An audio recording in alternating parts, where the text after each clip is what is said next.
that goes through basic training, and before they go and get deployed to a war, they have to go through weapons training. You have to qualify with your weapons. So for us, it is an M4. And I also had, which is, I mean, basically what you would look at as far as the 15 is concerned. And then I also had a sidearm training. So it's a 9mm that I would have to go and qualify on. Just because I was a medic, I didn't really use a rifle. My job wasn't to go and kill people. My job was to heal them. So again, a lot of these were for self-defense. But you definitely have to be familiar with your weapon. You have to understand exactly, what it can do. And being a medic, I saw firsthand, the damage that these weapons can actually do. Did you grow up around guns at all, or was the Army the first time that you were around guns? So it's interesting because my family itself was never a gun family. It's a little bit of a scary incident, but I mean, luckily it turned out well. My father used to be a carpenter, and he was working with one of his friends who was a police officer. While they were outside, my brother and I were inside, and this man just didn't have a child or anything like that, and he had a gun just sitting out. Of course, being a young child, I think I might have been 8 or 9. And your first instinct is to go and pick it up. They saw me do that, and at that point, they decided that getting us familiar with guns, rifles, handguns would go and prevent a lot of that curiosity. So at that point, my father started getting involved with shooting. My brother and I would go to the range. And so it is something that I'm aware of and familiar with as far as going back to my childhood. And I've also been around people, being from North Carolina, that take that Second Amendment right very seriously. I have an uncle that's a hunter, bow hunts, and uses black powder guns for hunting bear. Hunting's not my thing, but again, I understand both sides of the conversation.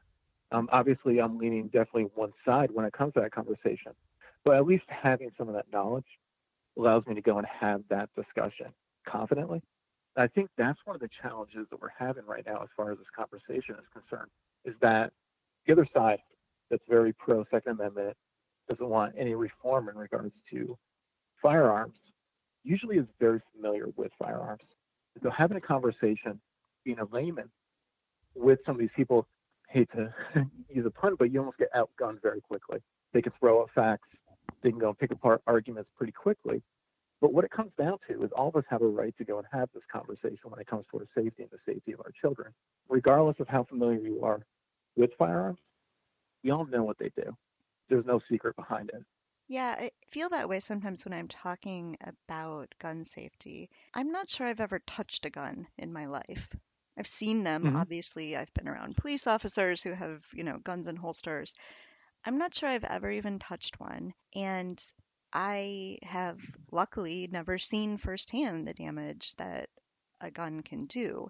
And so, although of course I understand it intellectually and I feel very strongly about gun reform and gun safety, I'm sitting here in my Mom's Demand Action shirt right now. I was in Springfield this past week to, advocate for gun reform. But I do feel sometimes like I'm coming from a place where I can't speak with authority. Yeah, it's such a challenge, and that's the power of the NRA. Educating the population that goes and basically supports them so much. And again, if you're passionate about something, for example, guns, you're going to know a lot about it. And again, I think it gets back to looking at how this goes and impacts us individually. So, Moms Demand Action. I actually did the same thing. The first meeting that I went to was last week in Raleigh. It's a packed house. All of us living in this society have a right to go and have this conversation, be part of this conversation, regardless if we've ever touched a gun before, or if we haven't, or if we haven't been impacted by gun violence. Because you know what? It's not something that we plan. It could happen tomorrow. And not to reiterate that fear, but we're seeing it as a society. These school shootings make a lot of splash on the news. But I'm sure if I went back in my local newspaper, went online really quickly, I can find a shooting that happens within the metropolitan area this weekend. And again, you never know. It's just a tragic, tragic, tragic way to have us lose so many people. Where it just, I think a lot of us just got to the point of frustration when it comes to DC, and how much is enough? Once was the final last straw. I'm glad that it took young adults in Parkland to go and actually kind of get us all into action, go us and kind of start demanding that changes be made immediately. Yeah, I talked to last week to some students in Michigan, and they said, they've seen gun violence, right, their whole lives. They basically grew up with school shootings. But the thing that made the Mm-hmm. difference for them was seeing the videos of what happened in Parkland and seeing those videos and saying, wait, this looks like our school. This looks like something that could happen here. And that's what finally sort of woke them up and said, we need to do something. And that's sad, of course, that we as a society, until we actually see the violence, won't do something about it. But, I think in this case, as tragic as Parkland was, it's good that somebody had the foresight to be recording. I don't know that I could have done that, but I'm glad that they did. And yeah, I would never have the bravery in order to go and do that either. And I think you are so right. It's having that video evidence and seeing it with our own eyes that strikes to the heart of all of us. And I think what also happens too, I was speaking to my wife about this, is that after a lot of these tragedies, there's kind of like a mourning period that a lot of the victims go through. And as soon as the dust started settling as far as this shooting was concerned, you had parents and students out there immediately demanding action rather than that period where it's, too soon, quote unquote, to go and speak about it. And the media doesn't really want to disturb the victims themselves. But in this one, I mean, they were right in our faces, not letting the subject just go away and kind of die. So I applaud the bravery. It's amazing. Yeah. One thing I wanted to talk about, because you mentioned that you have a son. I have two sons. Mm-hmm. Sophie has a son, young son as well. So one thing we're struggling a lot with my son right now, my 6-year-old, is that he's turning everything into a gun. So not only have I never Yeah. touched a gun, he's obviously never touched a gun. It's not, we don't have guns in our home. We don't know anyone who shoots regularly, but he's turning every object he picks up into a gun.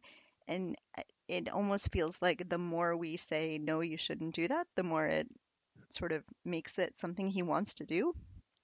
And Mm-hmm. it's to the point where we had a parent teacher conference and his teachers were like, he's drawing guns on everything.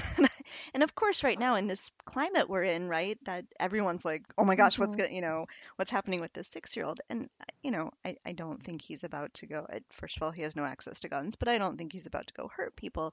But how do we talk to kids about guns in a way that doesn't romanticize it, but without scaring them, right? Like, I don't want to be like, no, people die. This is what it looks like. Have you dealt with that at all with your son? If you can find the answer to that, let me know. And I think that's the struggle that all of us are facing right now. It's luckily we just with my background and just all the experiences that I've gone through, we minimized the amount of kind of quote unquote guns in the house as far as sport guns. That's something I did proactively. But again, he always talks about guns and just having the discussion in regards to it. Mhm. It's that fine line of figuring out how much information do they need to know and what kind of information are going to go and give them on the back end without kind of scaring them. You don't want them to be afraid of school. And so I think the best way that I dealt with it with my son is kind of asking him what he knows. What did you hear? What did what are kids talking about in regards to school? You find kind of really quickly that a lot of the information that they have isn't really accurate. Mhm. And again, it can be talking about the tragedy itself, or it can just be talking about guns in general. When I was a kid, we used to go and play guns all the time. Go in the backyard, anything, a stick. We would make a gun out of it. Back then in the early 80s, no one would think twice about it. But nowadays, the red flags instantly go up, whether or not they're warranted or not. I think also maybe just kind of discussing the lethality of a weapon, and it's tough because, especially at a young age too, they don't really understand the concept of death and kind of how final that is. But kind of even just thinking back to my childhood, you'd have the cartoon shows where they'd be shooting all day long, nobody gets hurt. That's not the reality of a situation either. But again, I think always kind of just having a conversation in regards to just how dangerous, and maybe just you go to a friend's house and they uncover a gun. What do you do? Constantly just kind of reinforcing what they need to do in order to go and be safe without your supervision. Again, it's something that scares me to death as far as being a parent is concerned. It's something I think all of us are challenged Yeah. as parents to face. Sophie, is Ren starting to do gun noises yet? No, Ren is not so far. So far, Ren actually doesn't like it when things get hurt. We were gonna get a pinata for his birthday, and then we realized that if we broke the pinata, it would make him cry. So he's not a fan of like things getting like hurt or knocked down or anything yet, but he is only 2. So I think probably a lot of it comes from peers because I can't imagine, knowing you and Matthew, I can't imagine you guys are having like a whole bunch of, you know, gun heavy television or something on. So I think a lot of it comes from the school, like from Yeah. talking to their peers and like playing on the playground and stuff. But I don't have a very good answer for you either. I think probably what Red said about, just being honest about like the fact that guns hurt people and can kill people, that you don't have to be like actually showing him the horrific footage or anything, but you could say, maybe make an analogy to like something that he's afraid of. Like for some people, some people have experienced gun violence, and for them, seeing a picture of a gun is scary. Just like for you, I don't know, seeing a monster or a high, if he's afraid of heights, is scary. And sort of relating it, you want to make sure you're being kind to other people and not scaring them. Red, the other thing I wanted to be sure to talk to you about is you had a tweet that a lot of your tweets go viral, but went especially viral where you laid out sort of the things, the gun reforms we could do, the sort of very simple ones if we had the political will that we could institute. And I, in fact, saw it show up as an image on Facebook that people were posting and, Mm-hmm. it sort of went everywhere. Could you talk a little bit about what the gun reforms are you think that we should put into place? If we had the political will, what should we do immediately that you think would be effective? I think the challenge too is that when I wrote that, I don't know really even what's in place and what's being, enacted and what's just not being followed through on. But I think a lot of this is just common sense gun reform issues. I might have gone a little bit extreme with it, but I think one of the first things I mentioned, I don't have the list in front of me either, so I'm just going off of memory. Waiting periods. I think that's an important one right off the bat. We don't want somebody who's being impulsive to go and buy a gun. I think I put 14 days as far as a waiting period, which would be extremely long. But again, if you're purchasing a gun for the right reasons, you shouldn't have to go and have it immediately. Allow these checks to go through. And that thing brings us to universal background checks. Every gun purchase should be going through a universal background check to make sure it's not going in the wrong hands. We need to make sure that check system is actually getting accurate information on the back end. I think that's just maintaining the laws that we have in place in order to go and put that information into the system. Goes back to one of the Trump's decisions that he made last year as far as kind of loosening the restrictions with people with mental health issues as far as that reporting piece is concerned. A lot of things when it physically comes to a rifle itself that I think are major issues. High capacity magazines. So I think one of the kind of the lethality of a AR-15 or any semi-automatic rifle is that you can fire as quickly as you can go and pull the trigger. When it comes to reloading, and it's a very quick and simple process, we're just going to put that magazine back in there. And it was specifically made for the military, and that's why we used it with such lethality in the service. Limiting the size of those magazines, giving somebody, less of the ability to go and hurt others. Mm-hmm. Bump stocks. Again, obviously we've kind of had that conversation in regards to bump stocks. There's another device that can be used. It's called a crank, and basically it's like a mechanical device that will constantly pull the trigger. Looks like one of those jack in the boxes, the little lever that you have on the side that you spin. That would go and make something like a rifle an automatic weapon. Banning that. Age restrictions, 21. I don't believe that if you are not old enough to buy alcohol, you should not be buying a rifle. And again, a lot of the development when it comes to some of the decision-making processes in the brain of a teenager aren't fully developed until they're 21, especially with young men. And I think that's the population that we're seeing do so many of these things. Again, I'm for an assault rifle ban. I know that there's constant conversation in regards to what's an assault rifle, what isn't. Basically, a magazine-fed rifle that I won't get into the operations of different rifles, but that's gas operated, which allows basically continual shooting. I think that basically should be banned. If you need to hunt, you can use a bolt action rifle, one bullet at a time. Usually, if you miss on your first shot when you're deer hunting, you don't usually get a second, which